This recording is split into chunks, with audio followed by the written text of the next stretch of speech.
Bonjour, je me présente, Anthony Gonçalves. Je vais vous accompagner dans ce premier épisode consacré à l'archipel des Açores. Le tourisme vert, durable, éco-responsable et en phase avec les nouvelles tendances de la consommation touristique. C'est pour ça que je vais vous passer directement, on va passer la parole à Édouard Elige, qui est en direct des Açores. Est-ce qu'Édouard nous entend? Oui.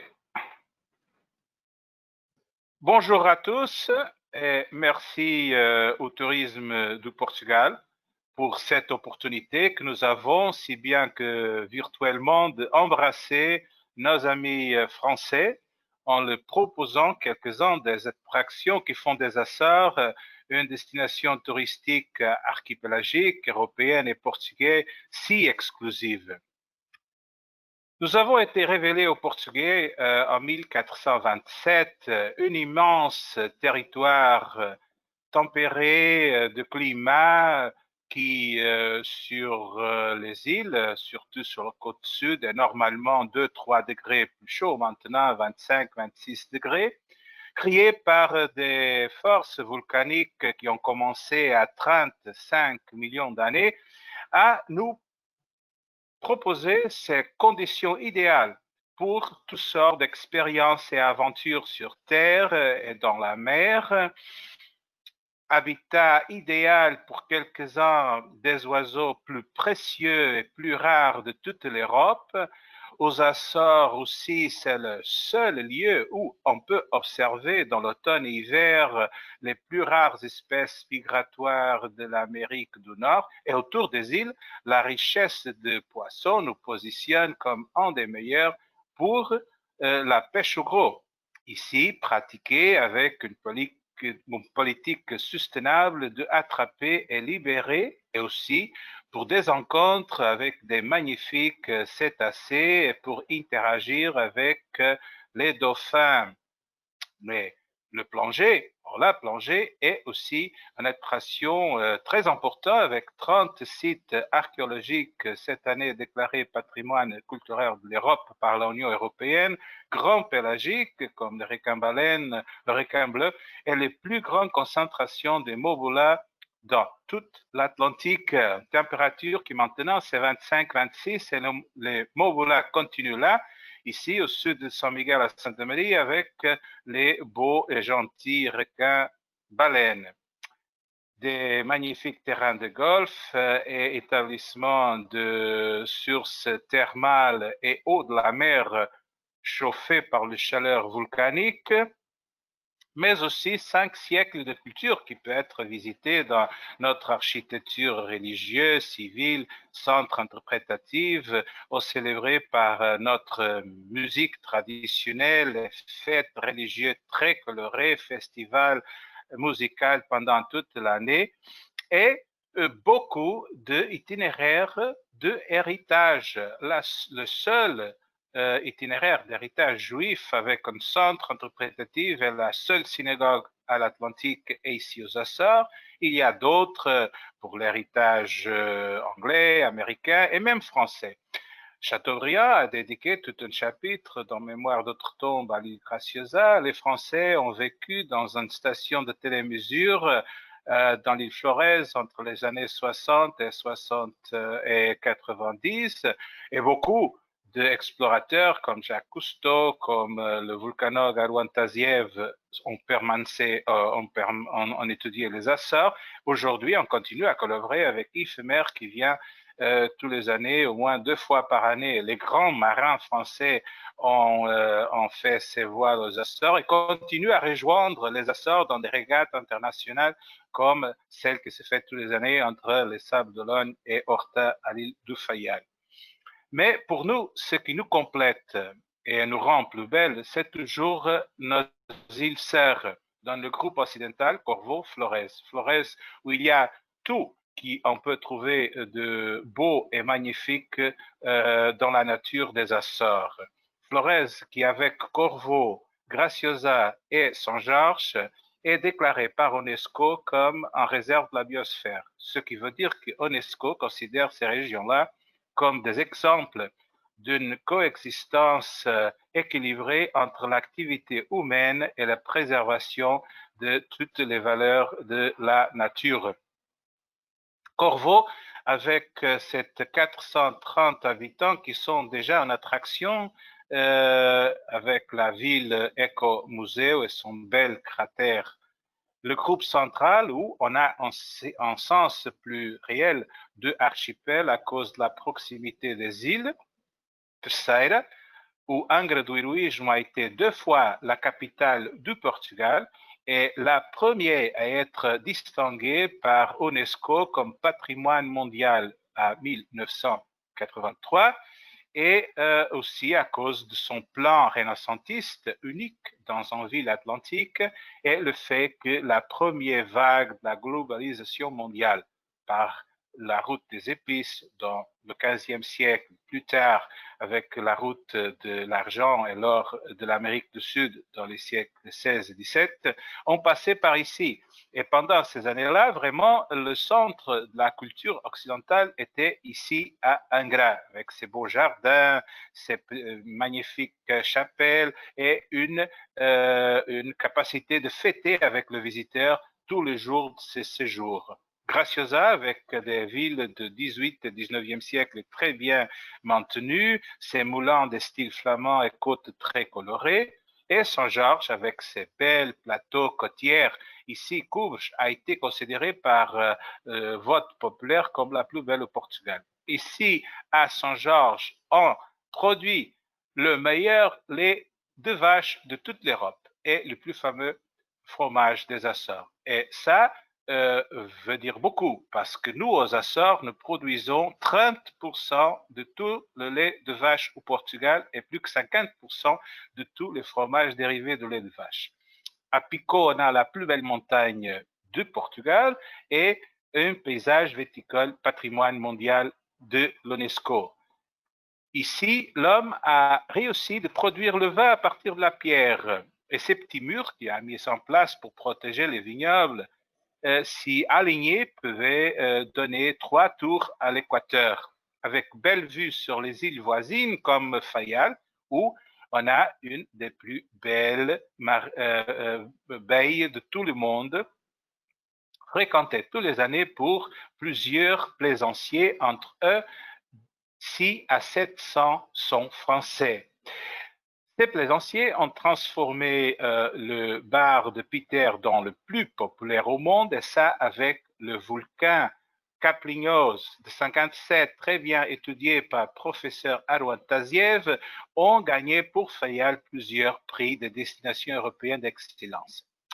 Dans le groupe oriental, on a Santa Maria et San Miguel. Santa Maria qui est l'île fossile plus important dans l'hémisphère nord et ces fossiles très anciens avec 8 à 10 millions d'années sont transformés dans les plus belles plages de sable blanc. San Miguel, où cette cidade est une des 7 merveilles naturelles du Portugal, avec d'autres belles lacs, la seule plantation industrielle de thé en toute l'Europe, le plus des ananas et des beaux jardins du 18-19e siècle et un centre historique assinalable. L'accès aux Açores, comme Antonio a dit, se fait de France en passant par Lisbonne au Porto. De là, vous pouvez arriver sur les îles de Santa Maria, San Miguel, Terceira, Pico et Fayal avec 3 compagnies, Azores Airlines, Ryanair et TAP Air Portugal, et se déplacer pour les autres îles avec avions Dash 200 et 400 de la compagnie locale. Et dans l'autre saison, on a aussi un service de ferry et les conditions sur terrain sont magnifiques avec une offre très diversifiée de logements, tourisme de village rural, des manoirs, hôtels traditionnels, beaucoup de bistrots qui vous présenteront la gastronomie locale et aussi la possibilité d'une gastronomie plus actuelle, toujours avec des produits organiques, locaux, certifiés. Et pourtant, ce n'est pas un surpris que les Açores sont une des 2 régions en tout le monde à détenir toutes les classifications décernées par l'UNESCO. L'année dernière, nous étions certifiés comme le premier archipel à être certifié par EarthCheck comme destination touristique soutenable. Cette année, nous avons été considérés comme une les destinations plus sécures de toute l'Europe, et ça souligne notre soin avec la forme sécure qu'on reçoit tous nos visiteurs et nous les donnons la possibilité de participer à toutes les activités, de profiter de l'énormité de offres qu'on a aux Açores en sécurité pour les visiteurs et pour les résidents. Les Açores, depuis le bord du temps, étaient référencés comme des îles infortunées. Nous avons inspiré beaucoup de publications et histoires et aventures et documentaires entre l'énigme d'Atlantide quand Blake et Mortimer ont découvert que l'entrée pour Atlantide se trouvait auprès de cette cidade, une des 7 merveilles naturelles de Portugal. Ou James Cameron récemment qui a découvert d'évidence de la civilisation atlantide aux Açores. Ma favorite est une toute petite histoire écrite par Susan Davney, une poétise américaine qui a vécu chez nous dans le 19e siècle et qui a écrit que les Açores étaient si magnifiques qu'ils devaient peut-être être le résultat de les actions d'un ange romantique qui était désolé par l'abandon les fleurs de la jardin d'Éden a décidé d'embrasser les fleurs en direction au ciel. En le faisant, il a laissé tomber quelques-uns sur l'Atlantide l'Atlantique qui les a fleuris en 9 belles jardins, sur lesquels l'ange, avec contentement, a béni des Açores. Nous sommes vraiment fortunés d'habiter une région si belle avec tant de magnifiques créatures. Et c'est notre plaisir de vous embrasser, si bien que virtuellement, avec le chaleur de notre sourire, en faisant votre séjour chez nous, une expérience à répéter plusieurs fois. On vous invite à approfondir le connaissement sur les Açores sur notre site et à vérifier des expériences passées sur notre plateforme sociale et aussi à partager vos expériences sur notre plateforme sociale. Merci. Alors, tout de suite, nous allons passer à la vidéo de Futurissimo. Colline, est-ce qu'elle peut lancer la vidéo? On m'entend? Merci.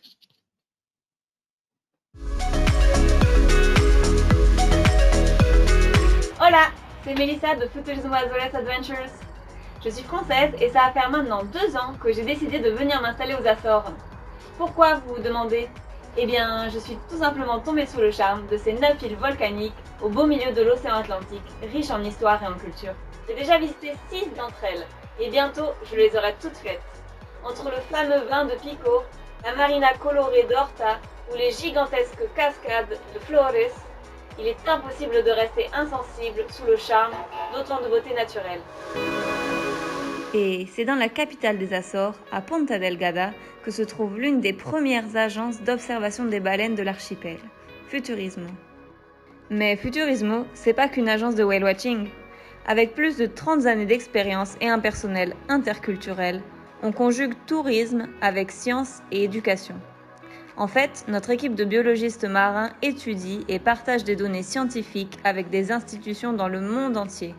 La préservation des cétacés est une priorité pour nous. C'est pour ça qu'on est partenaire avec la World Cetacean Alliance, la plus grande organisation mondiale pour la protection des baleines et des dauphins.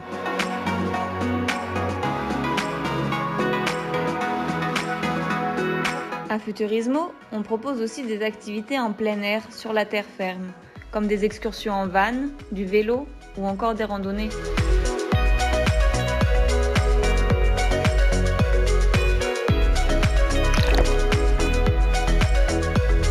On adore faire découvrir nos îles aux voyageurs qui s'aventurent jusqu'aux Açores.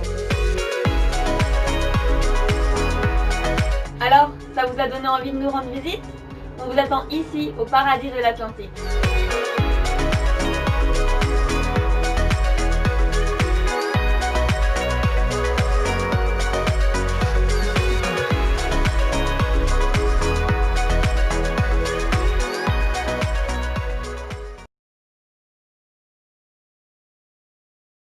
Magnifique.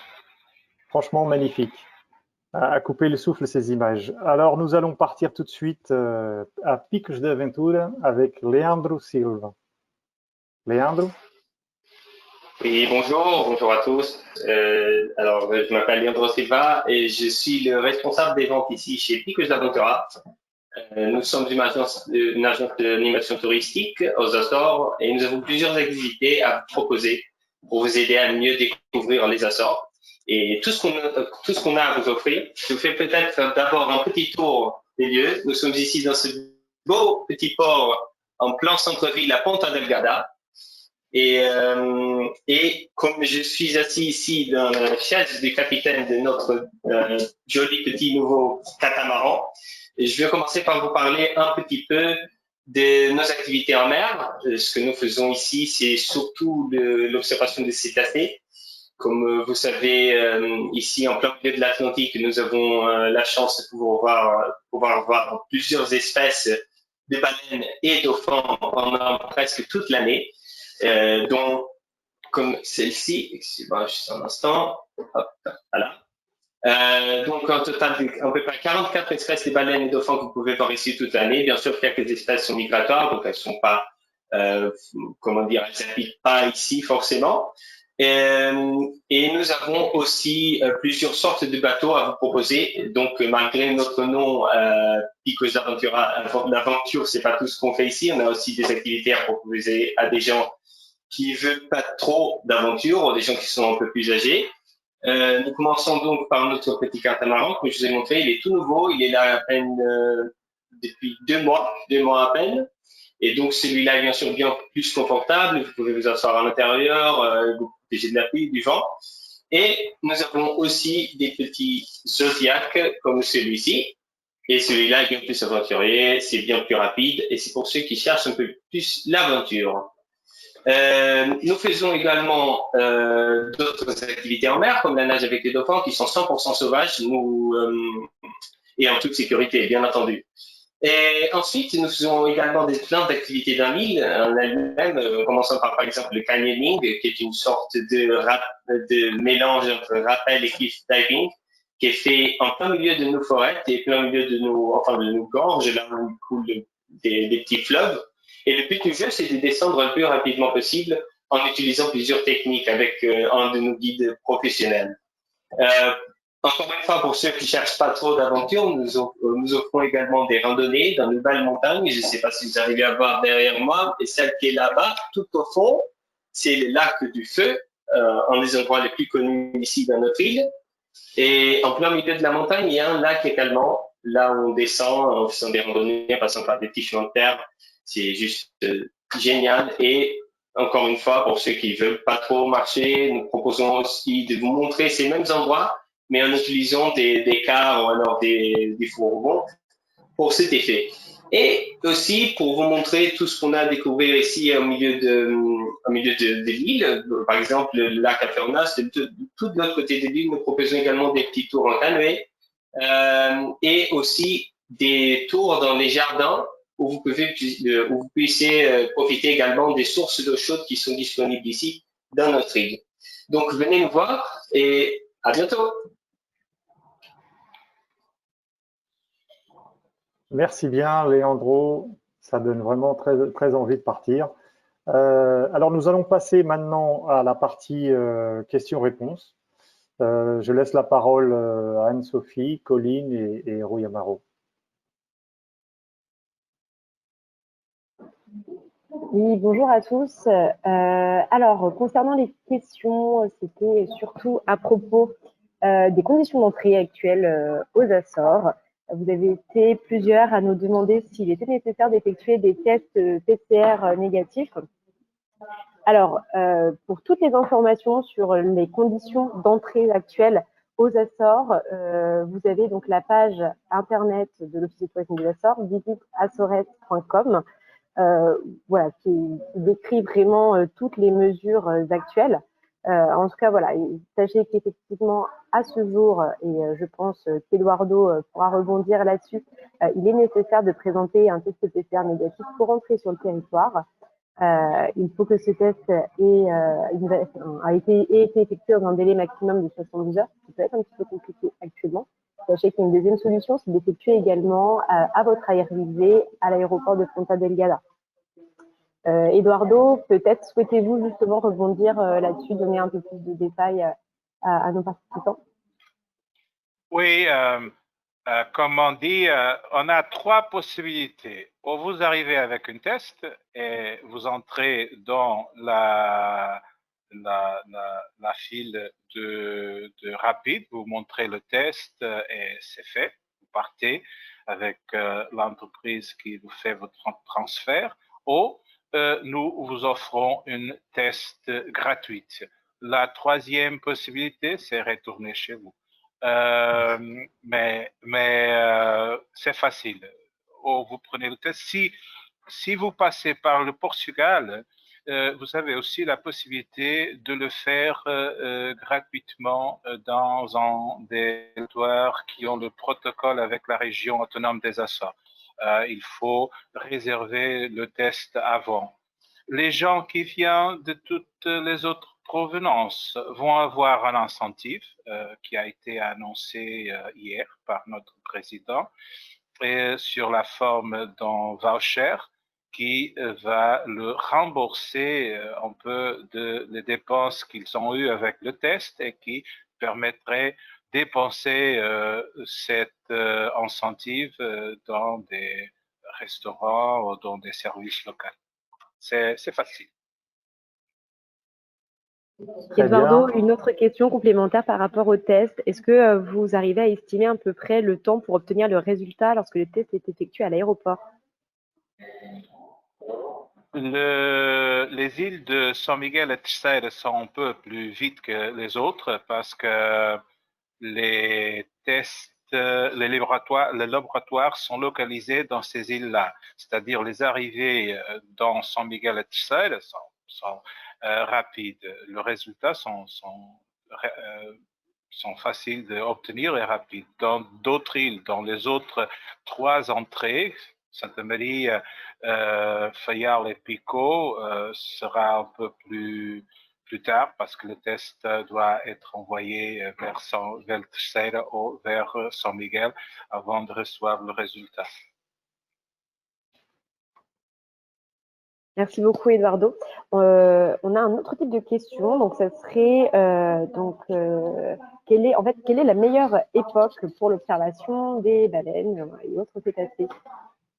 Pour observer des baleines, aux Açores, on a 27 espèces de cétacés qui peuvent être observées.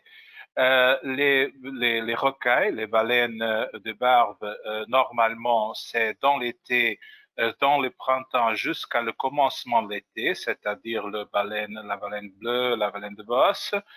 Les baleines de dents, comme les grands cachelots, arrivent normalement au commencement de l'été, fin mai, principe juin, restent jusqu'à octobre. Et on a aussi quelques résidents, les femelles de cachalot, les juvéniles, et aussi trois espèces de dauphins. Le grand dauphin commun et dauphin rhizos, qui devient blanc avec l'âge, sont résidents. C'est quatre espèces résidents, femelles de cachalot, grand dauphin, dauphin commun et dauphin rhizos. Les autres espèces viennent normalement dans le printemps. La baleine de bosse, la meilleure saison normalement est maintenant dans quelques jours en octobre parce que c'est l'époque de la migration. Merci beaucoup, Eduardo. Merci, Eduardo. Alors, il y a encore quelques questions qui concernent les tests PCR. C'est vrai que c'est un sujet d'inquiétude qu'on remarque beaucoup chez les agents de voyage. Ça peut être vu comme une petite contrainte, mais cela ça assure vraiment une destination sûre avec une très bonne situation sanitaire. C'est plutôt rare de nos jours. Alors, Eduardo, une question relative lorsque les passagers effectuent le test à l'aéroport. Quels sont Alors, ils doivent rester en isolement à leur hôtel. Comment ça se passe? Oui, parce que quand ils arrivent à l'aéroport et ils vont à l'hôtel, depuis qu'ils arrivent à l'hôtel, ils font le check-in et normalement, à la fin de la matin, à la fin du matin, ou s'ils arrivent l'après-midi, pendant la nuit, ils reçoivent le résultat de test. Quand on a beaucoup de monde, ça n'a pas passé encore, c'était bien si on avait assez de monde. On a aussi la possibilité d'utiliser les tests rapides. Mais les tests rapides, on a déjà, le gouvernement a acquis environ 130 000 tests rapides. C'est pour des situations où on a beaucoup de monde en arrivant et le test rapide soit vraiment nécessaire. Parce que sinon, les gens normalement, depuis qu'ils arrivent, ils ont besoin de se déplacer jusqu'à l'hôtel et pendant ce temps-là, c'est normalement le suffisant pour avoir le test préparé et pour les envoyer le résultat sur leur cellulaire. Ils reçoivent sur un SMS sur le cellulaire avec le résultat du test. Merci Eduardo. Alors, une autre question donc d'un autre genre. Quelle serait l'île que vous conseilleriez pour un court séjour et pour des clients qui ne connaissent pas du tout?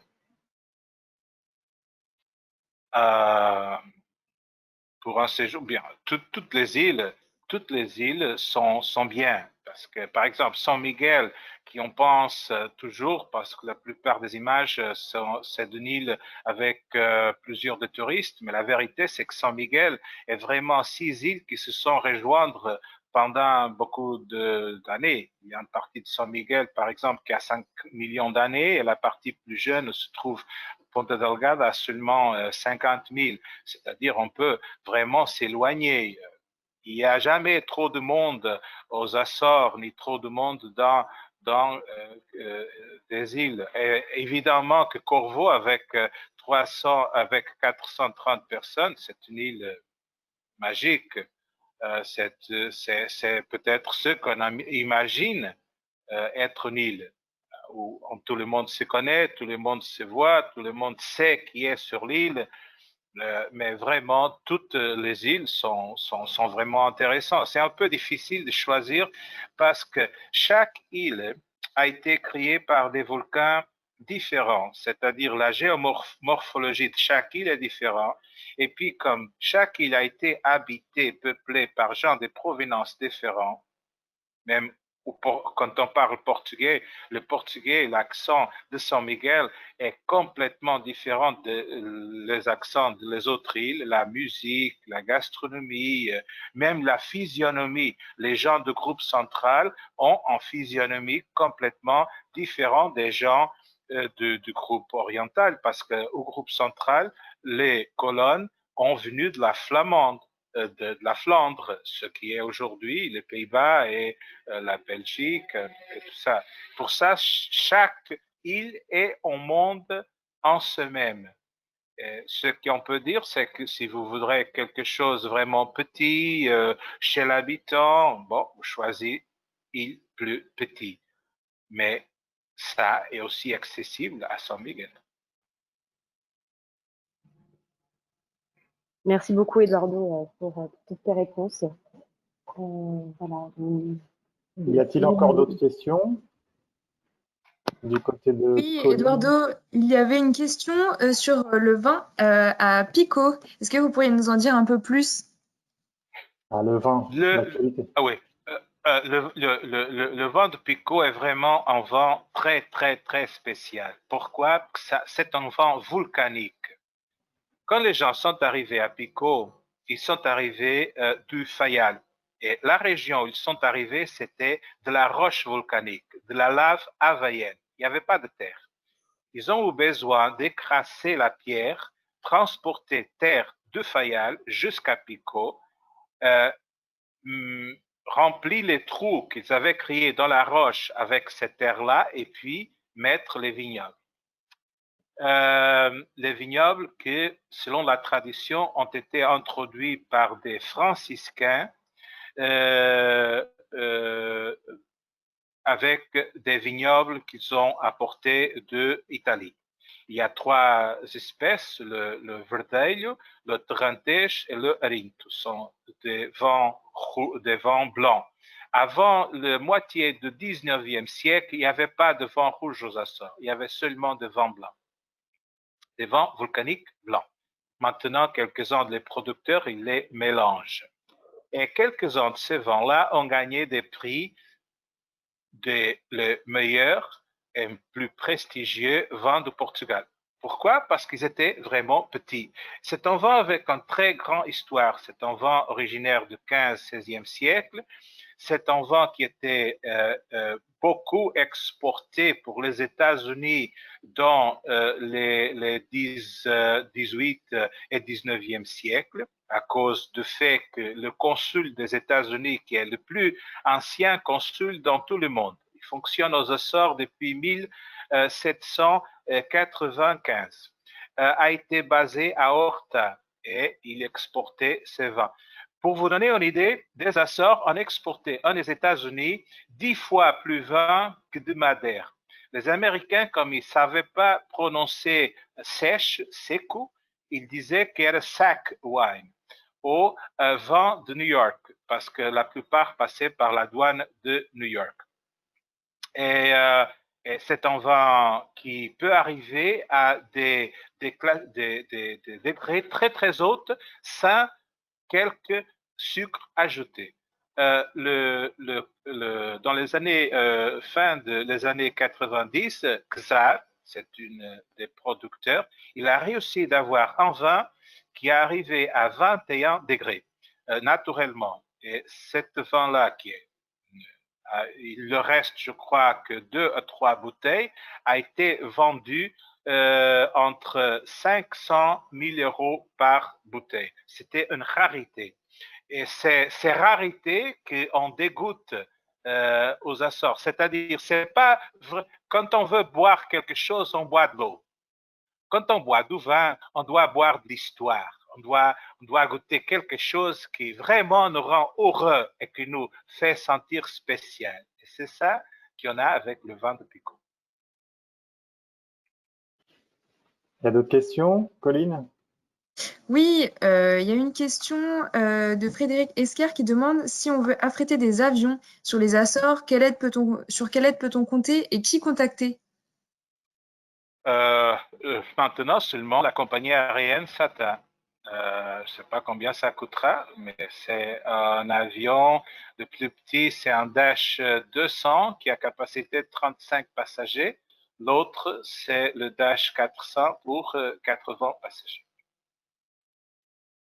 Si je peux me permettre, Rui Amaro, de l'Office du tourisme du Portugal, la façon dont la promotion est faite, la commercialisation, je suggérerais à ce monsieur de nous contacter dans un premier temps à l'Office du tourisme à Paris. Nous sommes dans les locaux de l'ambassade du Portugal et ensuite en articulation avec nos amis de l'Association de tourisme des Açores, nous étudierons tous ces beaux projets pour le développement des flux touristiques vers l'archipel. Avec plaisir, nous sommes à votre disposition. Très bien, oui. Très bien. Une question, est-ce que, Eduardo, vous seriez d'accord pour envoyer la présentation que vous avez faite sur les Açores en PowerPoint aux participants? Oui, je vous ai déjà envoyé à vous. Vous pouvez le faciliter aux participants.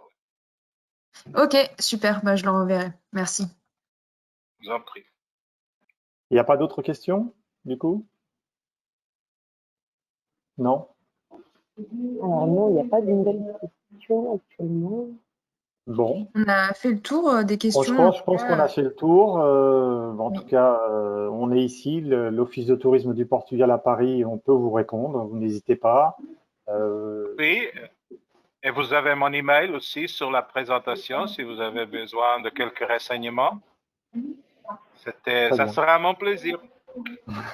On a encore une dernière question de Aurélie qui demande si en ce moment il y a beaucoup de Français aux Açores. Oui, c'est vraiment intéressant que on a eu, je pense, la chance qu'on a, c'est que les Français étaient les plus à visiter les Açores. C'est la langue qu'on entend plus dans le village, dans les randonnées. restait encore le français, oui, c'est vrai.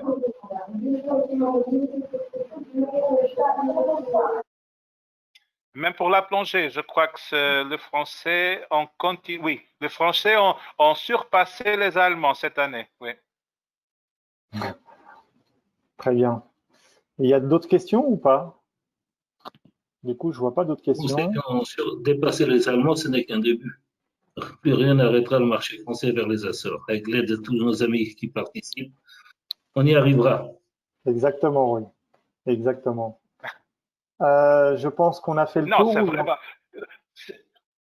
Le français, c'est une chose que les gens ne pensent toujours. Mais le français, pour moi, c'est peut-être ceux qui le plus nombreux qui visitent les Açores, parce que tout le monde oublie les 600 à 700 voiliers plaisanciers qui arrivent aux Açores avec des équipages minimum 6, 10, 12 personnes par voilier.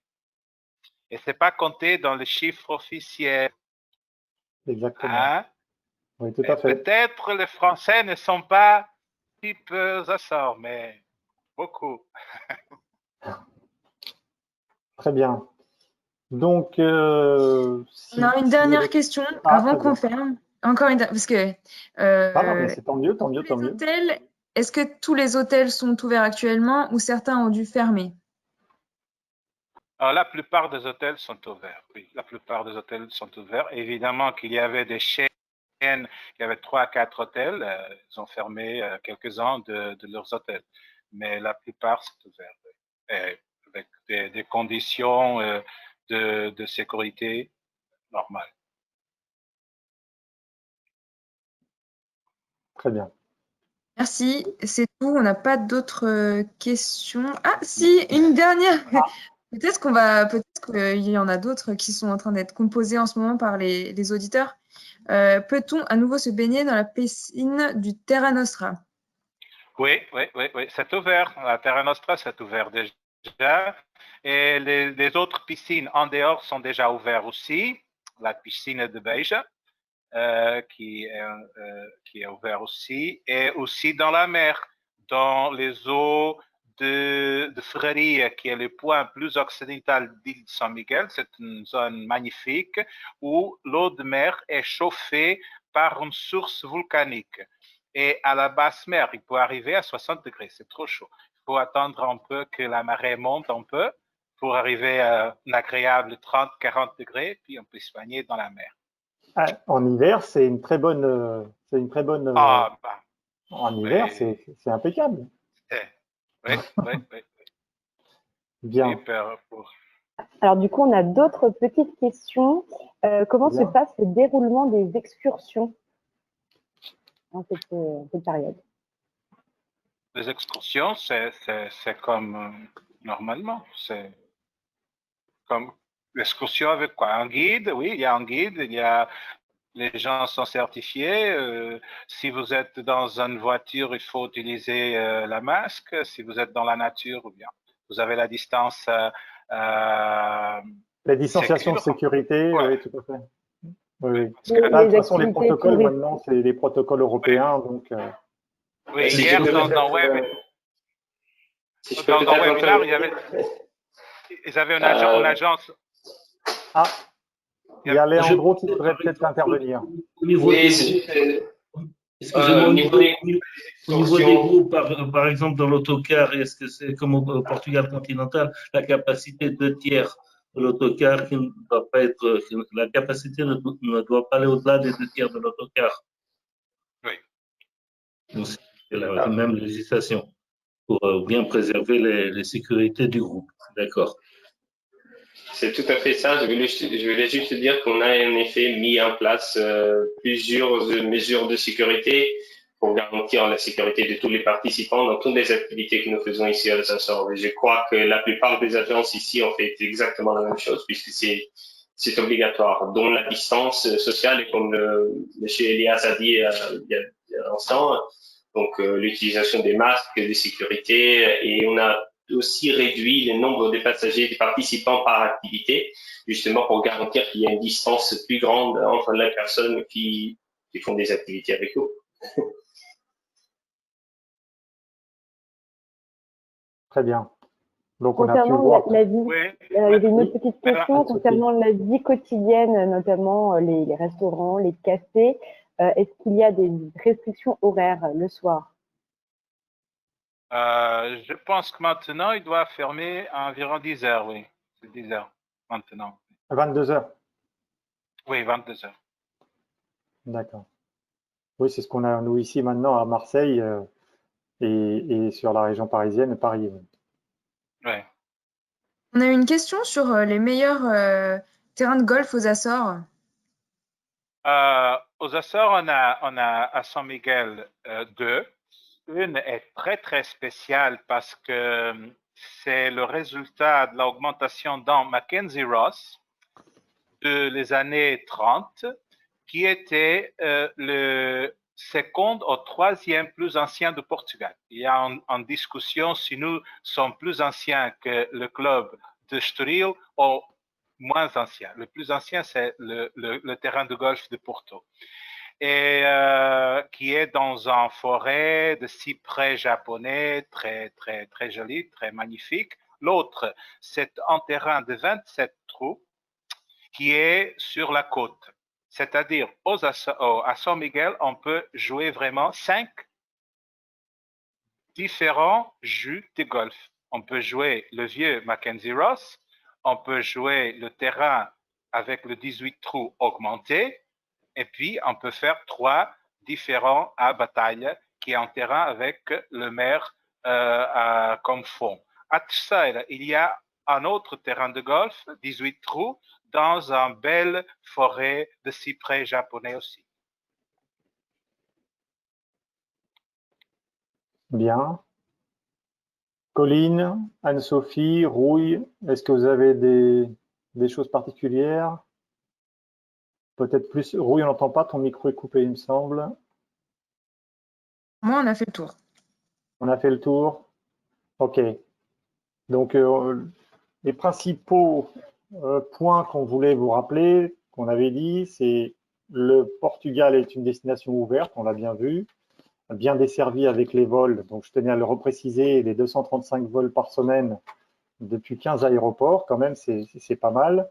Notamment, bon, toujours pas de vol direct, mais je tiens à souligner les 53 vols par semaine au départ de Lisbonne et Porto. Donc, pour les agences, c'est une bonne opportunité pour pouvoir vendre les Açores, le Portugal, dans cette basse saison, cette arrière-saison douce. Et c'est une opportunité pour pouvoir faire bénéficier aux clients qui ont des veaux chers le remboursement, plutôt que le remboursement, pouvoir basculer sur un voyage éventuellement aux Açores, dans cette magnifique archipel des 9 îles. Voilà, en ce qui nous concerne, je pense qu'on a fait le tour. Vous avez d'autres questions, d'autres? Non? Bah écoutez les amis, je vous remercie pour ce premier webinaire. C'est le premier d'une série de 7. On se retrouve mardi prochain à 15 h à Porto cette fois-ci. Porto et le nord de sa région qui pourront nous montrer les beaux côtés de la région. Quant à nous, on vous dit merci encore pour votre participation et à très bientôt. Prenez soin de vous. Au revoir. Merci, à bientôt à tous et santé. À très bientôt. Santé. Rendez-vous aux Açores. Rendez-vous aux Açores, exactement. Merci à tous. Merci. Au revoir. À très bientôt.